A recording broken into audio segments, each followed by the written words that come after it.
Black Friday, that most delicious day when my work displays so readily throughout the population. Consumerism is my friend, that fractured part of the human condition that represents avarice in the most divine way. People so convinced to obtain so much more than they need for survival that their very happiness depends upon it, sustains me like nothing else. Look at them now, in the department store, thronged and sweaty as they search for more. More, more, more. They will never be sated, and that makes me very happy. I float amongst them, unseen. My talons rest upon their shoulders, and my honeyed words whisper in their ears through my fanged teeth. Each day, I complete my work as I wrap my leathery wings around those whom greed has dominated throughout their lives. Only then do they realize their folly. Only then do they feel my claws drive through them. I watch as an old man, walking with the aid of a stick, ambles around the shop. He's searching for a present for his daughter. I took her mother into my embrace a few years ago and felt this man's loneliness ever since. Christmas is coming, and he leaves to find a suitable present for his closest relative. His daughter has her own life now, with her husband and the grandchildren. She doesn't call or visit as often as he would like, but she fulfills her duty once a year and invites her father around on Christmas Day. He looks forward to it, even though deep down he knows he is a burden to her. Convention dictates that she invites her remaining parents around on that day, and to feed him and to exchange gifts. Yet they are not close. I influenced this old man many years ago. He spent his life working every hour he could, trying to earn that little bit more, trying to get a higher digit showing in his bank account. He thought it would make him happy, despite the stress, and the fact he missed the formative years of his daughter's life. Even when his wife got sick, he worked and worked, somehow believing that more money would save her. It did not. And then, one day, his work was finished, and he found himself without a partner and with a distant daughter. He picks up a scarf from a shelf and turns it over in his hands, wondering if this would be suitable. He plays out the image in his mind on Christmas Day as he hands the scarf to her wrapped up as best he can in gauzy paper. He tries to fathom her expression when she opens it. Does she look grateful, or is she just acting as though she is? How can he tell? He knows that she will feed him dinner on that day, but then he'll sit in a corner somewhere, unable to connect fully with his offspring, until the time comes around when he must return to his solitude. I approach him and whisper into his ears, as I have been doing for the entirety of his existence. Spend more money, buy something more expensive. The more money you spend, the more she will appreciate you, the more she will regard you as her doted father. You may not be able to tell her how much you care, but you can show it by buying her something of real value. Money and love are the same thing, right? The old man places the scarf back on the shelf and continues looking, heading towards the jewelry section. I'll be coming for him soon. I move on, drifting through the store, through the crowds, relishing my delightful task. I settle upon a family.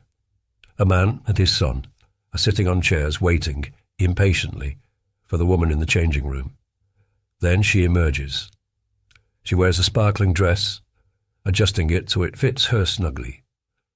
She checks herself out in the nearby mirror, not noticing my presence amongst them, before turning to her husband.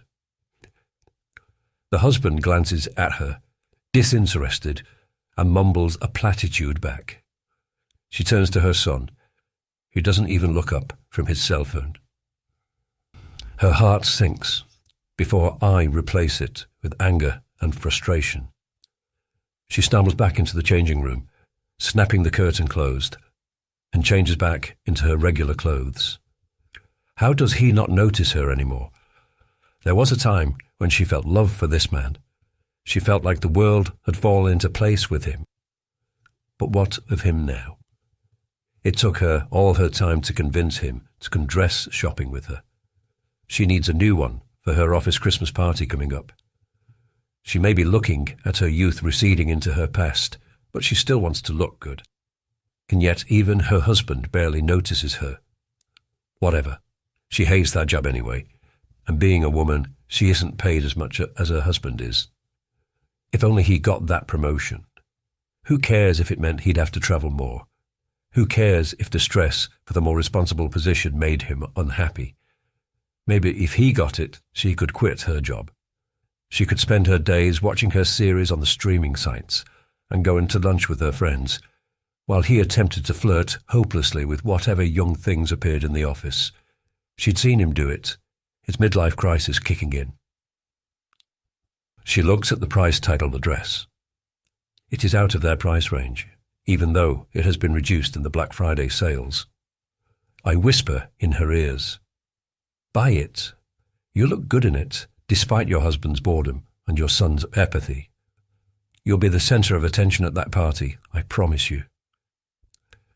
Outside, the husband folds his arms impatiently. When will she be done? He'd been here for an hour already, and she tried on various outfits. They all looked the same to him. And when will she stop nagging him about getting a better job? He already worked every hour he could, just so she could buy nice things. His son barely acknowledged his presence too, always on his phone or playing his video games. No doubt he'd want some baffling bit of technology that cost the earth this Christmas too. My turn to pour a few words of pretense into this man's thoughts. Your inadequacies are not your fault. All the fault of the system that creates material desires. You don't create your own unhappiness, it's caused by others.